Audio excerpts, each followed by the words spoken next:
and Starcraft 2 has found itself less played than its much older brother. That's the funny thing about corporations with art, or video games in this case. They can make money off of the momentum they previously had when the company was making and creating new art and innovating by cutting corners up to a point. With the announcement in 2009 that LAN mode would not be supported anymore, this was clearly a corporate move by Activision Blizzard to combat the rampant success of Starcraft 1 in Korea and other regions, and by combat I mean try to dip their toes in and make money off of things that they've never put any effort in. And not just the newest game, but AoE 2 has a bigger population than probably both Starcrafts combined, because much like Warcraft 3 was shafted in the Reforged version, which has greatly hurt that game in its scene, Starcraft 2 is arguably doing worse, because as a series it doesn't have the added benefit of being also a massively successful virtual world. Activision Blizzard fumbled the competitive scene, built a more niche game, punishing learning curve, lived in the shadow of the previous title, infrequent updates and support, an outdated business model. Well, it was abandoned.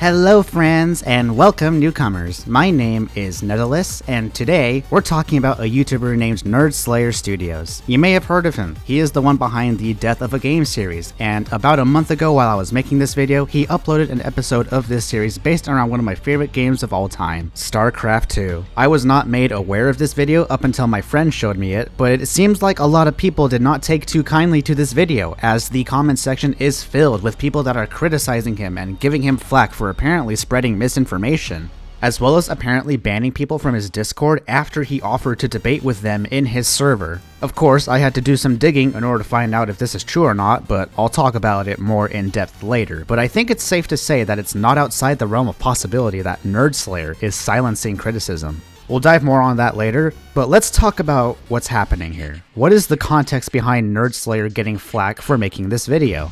Well, to put it simply, Nerdslayer is not only labeling a 14-year-old game that still gets around 10 to 30,000 players a day a dead game, but according to the comments, he has also spread misinformation in regards to the game itself, the esports, as well as blatant hypocrisy when it comes to other games. So I decided to watch the video myself and do a bit of research. Are the people right that Nerdslayer is in the wrong? Is Starcraft 2 a dead game? Will people start playing the actual good games on the arcade mode? Before we dive in, I will preface that I will not be responding to the entire video, as the basis of this video is to be an analysis on the history of Blizzard and Starcraft, so a lot of the video will be left out, and I would highly recommend watching the original video for more context. With that out of the way though, I will start responding to certain points from the video that I take issue with. To start off, Nerdslayer's first major blunder is claiming that Starcraft 2 did not have much of an impact in gaming culture as its predecessor did. But what I find with Starcraft 2 is a much shorter reign, and a less successful general permeation into the culture of gaming as a title. Even though Starcraft 2 was so impactful that it is literally the reason why Twitch exists. Quoting the CEO of Twitch himself in the following article, "In 2009, I had been waiting for over a decade, along with every other Brood War fan, for Starcraft 2. When the beta finally released, a lot of people started streaming it on Justin.tv, and I got hooked watching," Cheshyre said. "Since we were trying to figure out what the next move for Justin.tv was, I began wondering if it would be possible to just focus on gaming content. That's how Starcraft 2 was the first impetus for Twitch." The claim he makes about the game having a shorter reign is most likely due to bias for the first game and not from any factual standpoint. Starcraft 2 was still massively popular, even being crowned by many players as one of the best RTS games ever made. So far, the game has been out for 14 years and it still has a lot of people playing.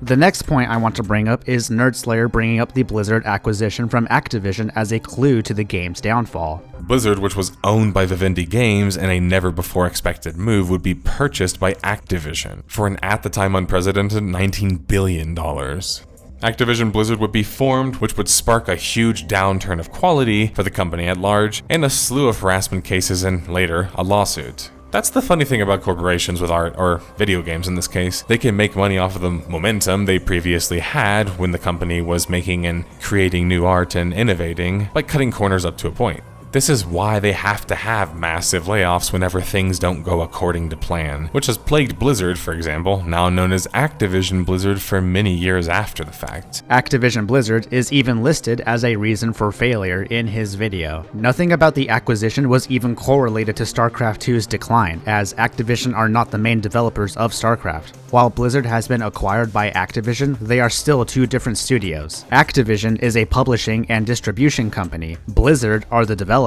Nerdslayer does not provide any concrete proof or correlation that Activision was involved in the game's quote-unquote downfall or failure, and the only reason the acquisition was brought up early on in the video is because of Activision's infamous history of bad workplaces and misconduct, as well as bad marketing decisions, none of which are involved with StarCraft 2 in the slightest. An example Nerdslayer tries bringing up on how Activision ruined StarCraft 2 was the fact that StarCraft 2 is not capable of LAN play. First of all, who gives a fuck? Secondly, he's portraying it as if Activision was deliberately involved in this decision when he doesn't actually know that. And the reasoning Nerdslayer provides as well was something along the lines of Activision wanted to destroy the StarCraft 1 competition. And those changes were felt with StarCraft 2, with the announcement in 2009 that LAN mode would not be supported anymore. This means that you could no longer just plug in offline PCs with a copy of the game to get a tournament running and the game to work. While for many unaware fans it seemed like a bit of a non-starter, this was clearly a corporate move by Activision Blizzard to combat the rampant success of StarCraft 1 in Korea and other regions, and by combat I mean try to dip their toes in and make money off of things that they'd never put any effort in. I don't think a reasoning behind this speculation could be any more delusional. You're talking about a game that came out in 1998 versus a game that came out in 2010. LAN mode was the easier option at that point in time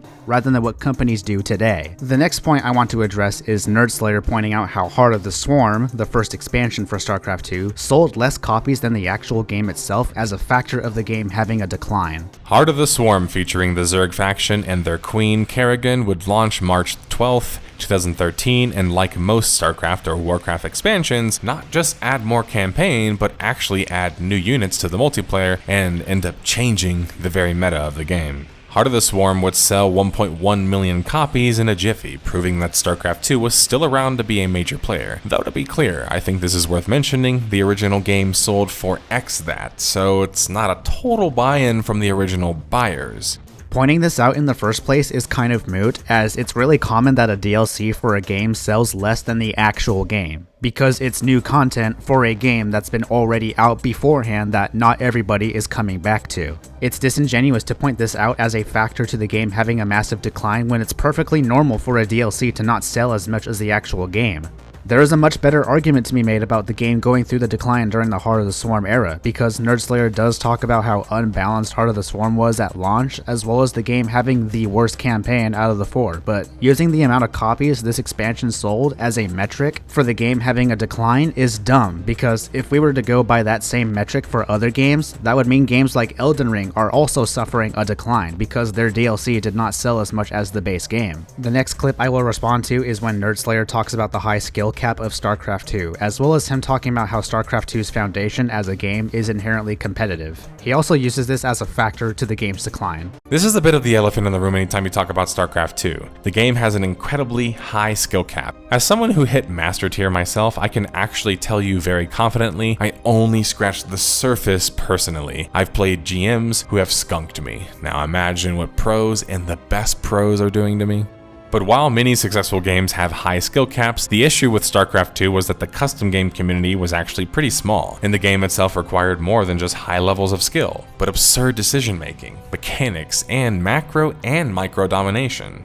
StarCraft 2 is so difficult for new players to play, and I know firsthand because I have spoken to many of my friends and tried to drag them into the game. One of the #1 issues is that it's hard to improve when you just can't improve at one thing and really get far. Like, you can't just improve at mechanics or macro ability. In StarCraft 2, you have to realistically improve at both, past a point, which is just difficult. Yes, StarCraft 2 is a very competitive game, and it has a very high skill ceiling, but not everything about the game forces you to be competitive. He literally points out earlier in the video that if you don't want to suffer through the competitive aspect of StarCraft, you can play casual matches. And even if you don't like casual matches either, there is the much more noob-friendly co-op mode, as well as the arcade mode where people make a ton of different games and experiences for people to play. Nerdslayer claims as well that the arcade community is small. Relatively speaking, compared to the Melee community, the arcade community is small, but that also doesn't mean it's not active, which it is, albeit with certain arcade games being more popular than the other.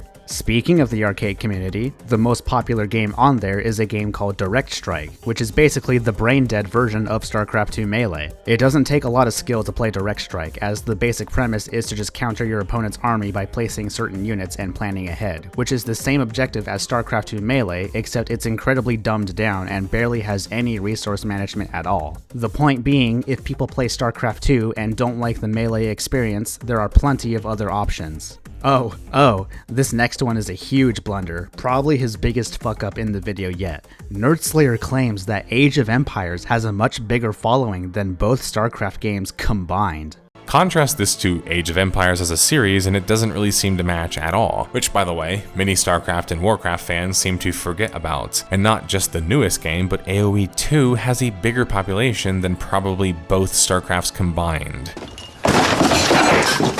First of all, we don't even know what the concurrent player count for StarCraft 1 is, as there are no statistics online that would determine the concurrent player count. We do, however, have concurrent player count statistics for StarCraft 2. This screenshot I took a few hours ago as of the making of this video has had over 21,000 people playing the game in the past hour. In that same time frame, I looked at the concurrent player count for Age of Empires 2 on Steam, and StarCraft 2 beats it by a long shot, with Age of Empires 2 on Steam only having around 9,000 people playing from the past half hour. If you want to make the argument that this player count for StarCraft 2 means that the game is dead, then you would also have to go as far as to say that Age of Empires 2 has suffered the same fate. It's even more ludicrous that you would claim that this game has more of a player base than both StarCraft games combined when you take this player count into account. You have no basis for this claim. That is beyond delusional. Nerdslayer also tries to make a similar point, that being StarCraft 1 is more prominent in Korea than StarCraft 2 is. He has no source on this, he just straight up says it in the video. Tournaments, teams, and prize pools nearly across the board had dropped, and most of Korea was actually playing StarCraft 1. Don't you think it's a little bit odd that the older StarCraft 1, which is over 24 years old, gets more play than the newer one? He doesn't provide a source to back up his claim that Korea is more prominently playing StarCraft 1. He just says that they do. It's even more ironic to claim this when there are no available statistics for StarCraft 1's player count, let alone how many people in Korea are even playing it. Plus, that would also be disregarding Korean players on StarCraft 2, which there are, especially in the esports scene with players like Serral. For the next point, Nerdslayer claims that the co-op mode would not be able to thrive with many players because of a quote-unquote negative stigma surrounding the game in general. Now, one really successful aspect of LOTV as an expansion was the co-op missions. These allowed players to team up and find many novel ways to finish a number of unique missions and tasks. These were, in my opinion, easily the most successful aspect of StarCraft 2 unique creations from the developers, and brought the most players back to the game in my experience, and from testimonies. Activision Blizzard would release some new co-op missions periodically, a few a year between 2015 and 2017, and in many cases it was not just new missions, but also new heroes to choose from. But the biggest tragedy with the co-op missions is that so many players who would love them or love to play them, who played StarCraft 2 or never did, won't ever get the chance because how much of a negative stigma surrounds the game in general. I think the next RTS to leverage co-op missions from the beginning will excel greatly because of this. Whatever negative stigma surrounding the game he's talking about, I don't know, because he never elaborates on what caused this negative stigma in regards to the co-op mode and why it applies so much in this section. It's even more ironic that he makes this claim that people won't get the chance to have this experience when he immediately follows it up with this section of the video where he talks about the game going free to play after 7 years, which is probably the best outcome that the game could have had in the long run if they wanted to make more of a profit out of it. Even after the game went free to play, they still decided to add more content to it, such as new heroes in the co-op mode, as well as balancing patches for Melee and new features in the StarCraft 2 editor. Nerdslayer would then follow up later on that the game suffers a major lack of updates. 2021 would have only one update, and although many at the time would blame COVID for the reason, that's not the case, and I'll explain why later. From this point on, StarCraft 2 seems to get put into maintenance mode. The next year, things would ramp up slightly to 3 total updates, but only 2 of them had any substance, and they were actually pitched and designed by the community themselves anyway. And while this is cool and admirable, and I actually like this, and I think it makes sense in an older online game, again, it doesn't do fuck all to really keep the game alive. I mean, Final Fantasy XI, and even an actual RTS like AoE 2 or Age of Empires 2 are like 20 years old and get far more updates and content. The next year, and we were back to just one community balance update. 2024, and we don't have a single update yet, and the year is half over. First of all, maintenance mode for Starcraft 2 has existed way beyond this point, so I don't have any clue why he would randomly bring this up, because maintenance mode is nothing new at this point in time. A lack of updates also doesn't mean that a player base cannot thrive, as a game like Team Fortress 2 is a prime example of that. Starcraft 2 falls under the same category of a game that barely gets any updates, but still has an active community of players. Saying that there's no updates in 2024 is also factually incorrect. Starcraft 2 had one update in March this year, which included more balancing for Melee, bug fixes, and quality of life improvements, as well as a brand new map pool for Melee. I'm honestly surprised that they would leave this out when Nerdslayer's video came out in July this year, which is 4 months apart from when the update this year came out. You would think that in this time frame, Nerdslayer would have been able to catch this one update that came out this year, but I guess you'd be wrong. Nerdslayer also cites YouTuber Richard Lewis in regards to the esports community, claiming that the esports tournaments for StarCraft 2 only exist in a vacuum. But that's most game tournaments, so that point is moot. Perhaps one of the worst points that Nerdslayer claims is that StarCraft 2 went through a worse outcome in terms of decline compared to Warcraft 3 Reforged. No, I am not joking, here's the clip. And finally, StarCraft 2 is and was clearly abandoned by Activision Blizzard, with nearly no major updates in the past 6 years, and only a few updates in the past few. This is a shame, because much like Warcraft 3 was shafted in the Reforged version, which has greatly hurt that game in its scene, which I covered already, so go check it out, StarCraft 2 is arguably doing worse, because as a series it doesn't have the added benefit of being also a massively successful virtual world. The last expansion came out 9 years ago. I know, feels. The future for StarCraft 2 seems pretty much written. But the future for StarCraft as a franchise seems even more bleak, because even though StarCraft 1 had a remaster that did okay, it seemed to do little to persuade Activision Blizzard to do anything more than that.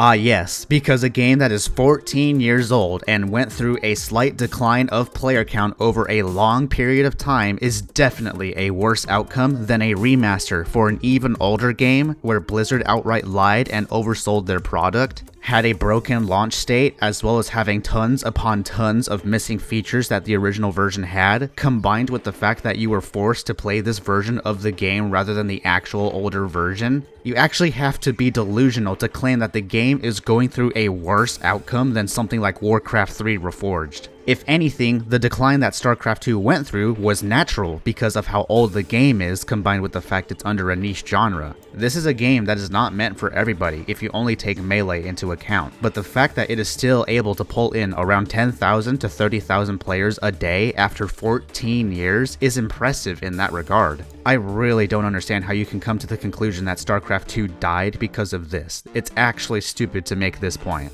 Comparing it to Warcraft 3 Reforged in terms of decline is also completely baffling because one game suffered a decline in players over a 14-year-long lifespan, the other came out as arguably one of the biggest scams in gaming history. And finally, we come to the reasons of failure section of the video, where Nerdslayer compiles all the simplified reasons as to why StarCraft 2 quote-unquote died. The first reasoning is the Activision Blizzard acquisition, which is retarded because Activision had little to no involvement in the development of StarCraft 2, and even when Blizzard was going through the acquisition, StarCraft 2 was still universally acclaimed. The decline of the game has nothing to do with the acquisition. Bringing up Activision Blizzard as the first big factor to the game's supposed demise comes off as like you have a vendetta against the company, and that most certainly feels like the case if you watch his Death of a Game videos on Overwatch. The second reasoning is they fumbled the esports scene, which is also an overstatement because the esports scene for StarCraft 2 is still thriving. The prize pool for the 2024 IEM Katowice tournament was around $500,000 in total. Even getting to 12th place in the tournament would still be worth it because of the amount of money you'd still be getting. The third reasoning is built a more niche game, which is a bit ironic considering the existence of things like the co-op mode and arcade mode. The RTS genre is inherently niche, and the game is open for people not good at RTS anyways because of the existence of the arcade mode, where a lot more different types of experiences are available. The arcade community may be smaller relative to the Melee community, but it is active nonetheless. The fourth reasoning is punishing learning curve. Project Zomboid would like to have a word with you. A lot of games have a learning curve in the similar vein of Starcraft 2, as they fall under the umbrella of easy to learn, hard to master. This should not qualify as a reasoning behind the game's decline, as a lot of other games have a punishing learning curve, but still have an active player base. Plus, once again, this is also ignoring the fact that arcade mode and co-op mode exist, which all have completely varying degrees of learning curves. The fifth reasoning is lived in the shadow of Starcraft 1. His basis behind this reasoning is non-existent, as he just blatantly states without a source that Korea has more players on Starcraft 1 than Starcraft 2, and that Starcraft 2 had a shorter reign in regards to having an impact on gaming culture, which is not true. Again, Twitch literally came into existence because of Starcraft 2. So if anything, the impact in gaming culture can be argued to be bigger than Starcraft 1's. The most common reason people would argue otherwise is because of nostalgia. The sixth reasoning is infrequent updates and support. If Nerdslayer is willing to say that infrequent updates is a factor behind a game's decline, then surely he would hold that same metric in regards to games like Team Fortress 2, right? Team Fortress 2 hasn't had a major update in 7 years. I don't see a video from him claiming it's a dead game though. The seventh reasoning is outdated business model, despite the fact he pointed out in the video how war chests were heavily successful and that the first one was able to fund BlizzCon. Plus, is it really an outdated business model when all it was just a battle pass at the time of its release? The war chest system came out in the same year that the loot box scandal was a big topic, especially with games like Star Wars Battlefront 2 from EA. This was also 2 years after Black Ops 3 came out with the black market system. If anything, StarCraft 2 was ahead of its time because of how the war chest system worked. And the last reasoning is that the game was abandoned, which is partially true, I guess, but that also doesn't necessarily mean that the game is dead or dying. Considering the March 2024 update that Nerdslayer skimmed over, it would be kind of funny to see a later update come up later this year or even next year, but that's just me shit talking. With that being said, this would be the point where we reach the end of Nerdslayer's video, so now that that's out of the way, let's talk about how Nerdslayer reacts to criticism under his video. Turns out that Nerdslayer really does not take criticism well, as most of them have called him out for either spreading misinformation, omitting important context, or lying about the game being dead. As a little treat, I will be reading off a lot of these comments, starting off with Nerdslayer's pinned comment. Reminder for the YouTube comment warriors not brave enough to argue on voice or text direct on discord.gg/Nerdslayer or Twitter/NerdslayerG.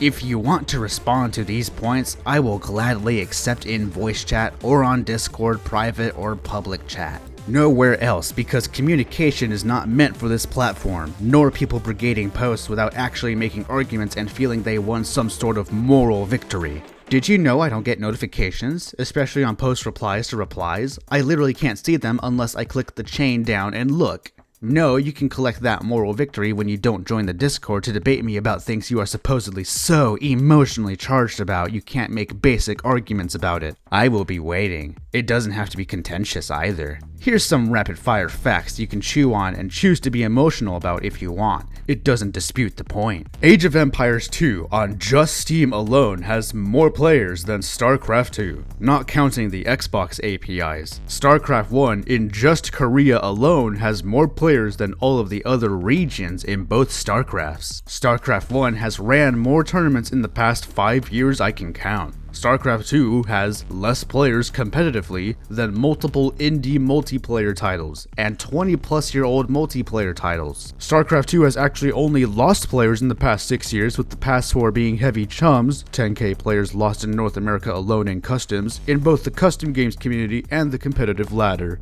StarCraft 2 has had 1 update in 1.5 years and has had 5 in the past 5 years. StarCraft 2 hasn't had an expansion in 9 years, a co-op mission in 6, and new content period in that time. A dead game is defined as a game that died literally, had a mass exodus / failed expectations, or the company died. Starcraft 2 had a mass exodus of players from the OG 6+ million copies sold, and being on top of both YouTube and Twitch most watched charts. It's also dead in fourth definition of the word, where the game clearly has no new content and hasn't had some for over half a decade. All of these qualifiers more than well enough qualify the game under my criteria and the criteria of the word death. Just not literal death, the only one most people seem to cling on to when trying to attack my arguments, basically displaying they aren't genuine actors. You can say you feel the game isn't dead based on literality all you want without being delusional at the current state of it. Otherwise we get brigaded comments with no arguments. Sad face, sad face. Arguments used against me? But the game's not dead. Watch the series, read the description, or just pay attention to this video in particular. I make this claim based on multiple things you can't just hand wave based on feelings and your ignorance of how words, arguments, and analysis work. But there's a tournament with big Middle Eastern wash money coming. Cool, it is decried by the majority of esports experts, is ran by horrible organizers, both in history and integrity, and does fuck all to actually help the professional scene, build and support infrastructure. But Starcraft 2 is still the most popular RTS. As I said above, no it isn't, you weird Blizzard fanboy.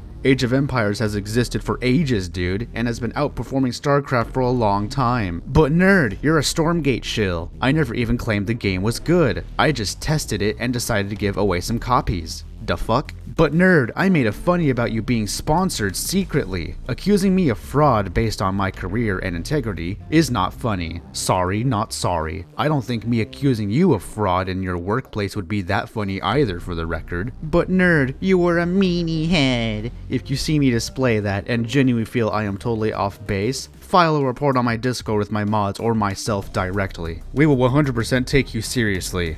The thing is, I wrote my rules to be where I have license, with this being my channel and all, to make fun of people who weren't worth my time. These are described as people who aren't genuine. Ad hom me first, ignore the rules of the establishment, yes I have them, or demonstrate in an obvious way they didn't watch the video. If you fail to follow the rules and respect me and my content, I don't feel the need to coddle or be nice to you, when you clearly didn't see the need to respect me or my content. And for the nice tone policing that's going on in comment replies or from people who watch my videos but feel that means they know me, fuck off.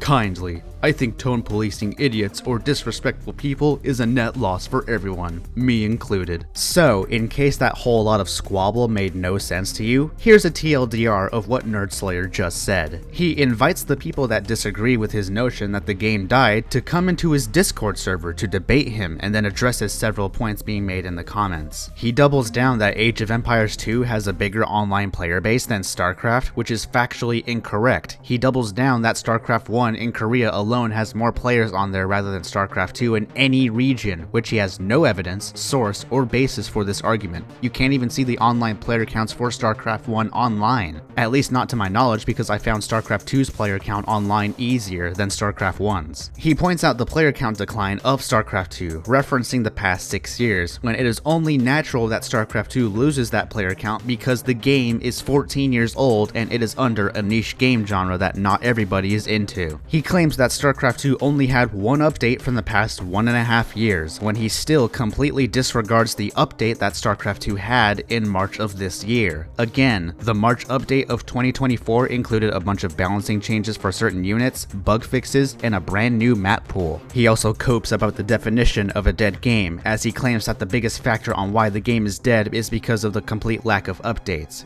If we were to go off of this metric that a game is dead because it doesn't get updates anymore, we would have to put games like Team Fortress 2 in that same category. Hey, so this is me from the future. Yesterday, StarCraft 2 as well as StarCraft Remastered just got announced to being included in Xbox PC Game Pass. It's not necessarily a game update, but I think this sort of goes against Nerdslayer's claim that the game was abandoned, if the company is willing to put it on another service where more people have access to the game. So yeah, I just wanted to point that out real quick. Back to the video. You would also have to take into account that it is possible that a game can still have updates while simultaneously having a small player base. Because if Nerdslayer is willing to say that this player count for StarCraft 2 is equivalent to a dead game, Age of Empires 2 would fit right into his definition of a dead game due to its smaller player count. So in reality, if Nerdslayer really wants to stay consistent with his definition of a dead game, he would either have to say that neither of these games are dead, or both of them are. He also starts coping over his little conspiracy theory about the esports scene in the Middle East, while also simultaneously bitching within the video that the prize pool was decreasing over time. He doubles down on Age of Empires being more popular of an RTS than StarCraft, when StarCraft has sold more copies on both games than Age of Empires 1 and 2, Age of Empires 4 was considered a flop, and he has a death of a game video talking about Age of Empires online. Wait, so you're trying to create a narrative that Age of Empires is a more popular RTS series than StarCraft, while simultaneously having a video from 6 years ago that has a complete opposite narrative? Okay. Nerdslayer also denies the fact that he is a complete shill for Stormgate in his pinned comment, when he has replies under his comment section that showcase the complete opposite, as well as taking into account that, you know, Nerdslayer was a playtester for Stormgate. He has involvement with Frost Giant, and he deliberately chose to give away free copies of Stormgate to his fans, conveniently under his StarCraft video. But trust me guys, he's not a shill. The rest of his comment is just pure copium among what I just described, even bitching that his fans are trying to defend him, which is just outright pathetic. If you supposedly have concrete arguments and evidence that supports your video, why would you attack your own fans for defending you? They don't have to know you personally to defend you, that's just how being a YouTuber works. You have loyal fans.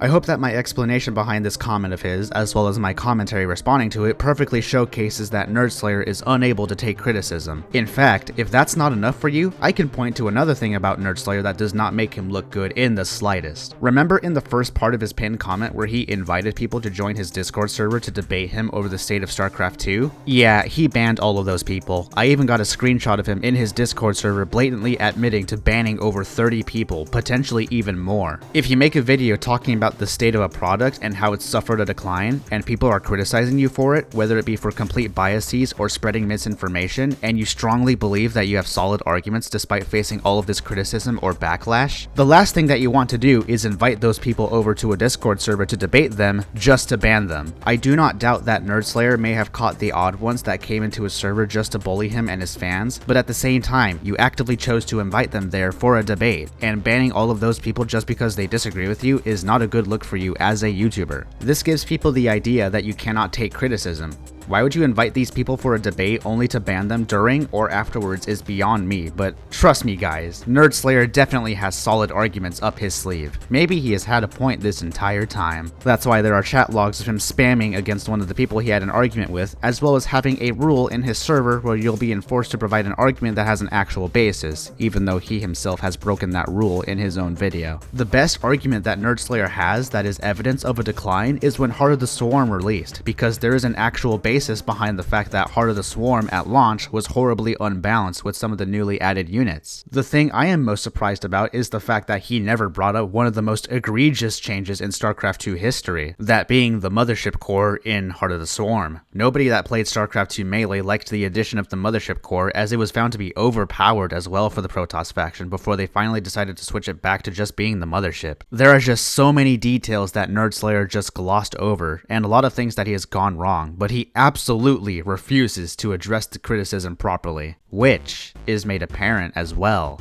in the comments section. As a Gold 3, I am always about to boot up on ranked or unranked in less than a minute. Nice. Bro, you got cooked. I'm not sure where you're getting the StarCraft 2 player numbers from. The numbers available show StarCraft 2 has a similar player count to Age of Empires 2. Source? Activision Blizzard and StarCraft don't release their numbers. I mean, they are asking your source. StarCraft 2 Pulse has all of the StarCraft 2 stats. It shows 70,000 daily games for 1v1 only, ignoring campaign, custom, arcade, co-op, team games. All of the stats I found for Age of Empires 2 were way lower in terms of daily games, 30k to 55k. Apparently the author of this video just makes up numbers when he can't find them. Hee hee hee. Wait, you made a 30-minute long video essay about the death but don't actually have any idea where to get the numbers from? Many alive games wish they were as active as this dead game. Yeah, this video is ridiculous. Mate, I can point out at least 10 20-year-old games with much larger populations. Even in the RTS genre I can pick a few. What are you trying to sell exactly? The magical fantasy non-provable fanbase that's massive somehow? So massive you don't get updates in the game anymore? Okay, please explain how Starcraft 2 with 70,000 players per day is dead, and Age of Empires with 15k players per day is not. I'll wait. Uh-oh.